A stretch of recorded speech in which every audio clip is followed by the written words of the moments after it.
No, jaz mislim, da smo predvsem nemočni.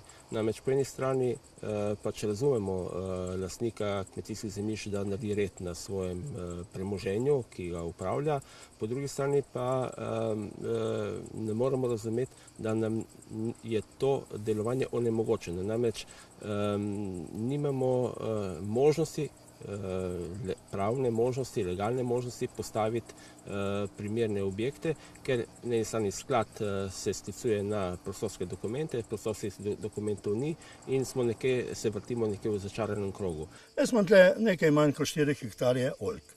Z njimi se ukvarjam že skoraj 30 let.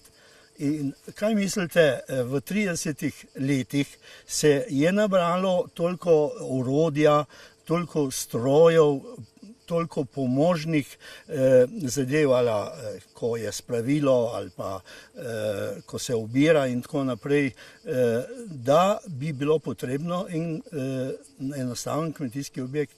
Gledajte, če hočeš to obdelovati, moraš imeti traktor, brez traktorja ne gre. Če hočeš to obdelovati, moraš imeti najmanj minimalno 3 do 4 priključke na traktor. Moraš imeti minimalno 2 prikolici. Lahko imaš to vse zunaj, da propada, lahko imaš pa to na eni kvadraturi, katera je primerna. Primerna je pa takrat, ko je bo ministrstvo določilo, koliko je primerno, in to je možno, da določi. Po zakonu je tudi to izvedljivo. Ali je to 80 kvadratov, 100, 150, to ne vem. To se bojo drugi strokovnjaki o tem odločili, vendar vem, da to je nujno potrebno. Z zaskrbljenostjo ugotavljamo, da ti naši oblastniki, ti slovenski oblastniki, ki so že več ali manj 22 let na oblasti, isti, tako je drugače, radi rečejo, da imamo že na 20 let svojo državo. Vendar po našem mnenju bi morali oni že pred 20 leti to področje urediti.